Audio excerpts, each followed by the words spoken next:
Imagine a world where the ground itself could no longer contain us, where humanity, restless and unafraid of height, lifted its dwellings into the heavens, not to escape the earth, but to be nearer to the light that first called it home. There are places where streets cling to cliff sides, where rooftops meet the mist, and where every sunrise feels like a reminder that even stone can aspire. We call them cities in the sky, but they are also prayers and architecture, each wall a psalm, each stairway a breath between courage and faith. Matera, Italy, a city that did not conquer the cliff, it became it. Here the stone remembers every hand that carved it. Houses rise not upon rock, but from it. Ancient dwellings hollowed from limestone, layered like echoes of time itself. When the sun drifts over the Sassi, light flows down the facades like water, filling caves that have sheltered families for 9,000 years.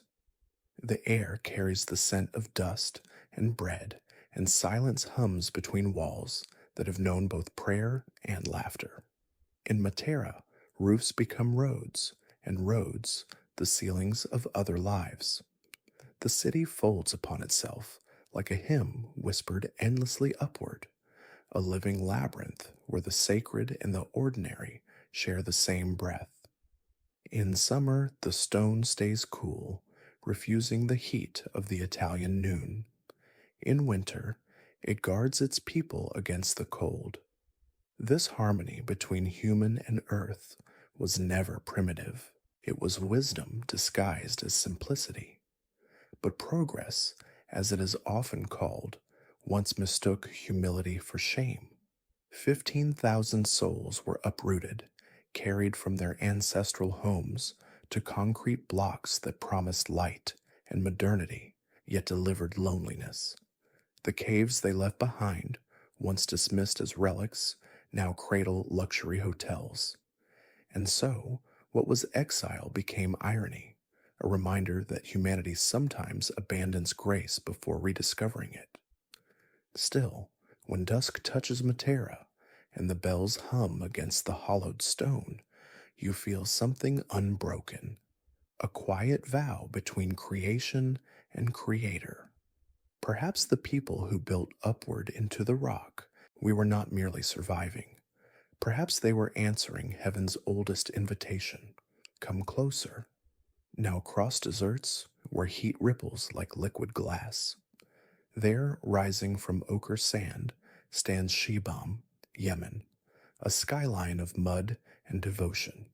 They call it the Manhattan of the desert, but it is older than Manhattan, older than the notion that height belongs only to ambition. Here, towers of clay reach for the sun with patience, their walls breathing with each season's repair. The people who built them did not have steel, only earth, straw, and faith. Yet these earthen towers have withstood 15 centuries of winds and flood, each one a vertical testament to resilience, fragile in appearance, eternal in spirit. Walk those narrow corridors, and the desert disappears. Shade becomes sanctuary. The streets, so slender that sunlight threads them like needles, cool the air and guide the breeze. It is nature and architecture in quiet covenant, a dialogue between heat and mercy.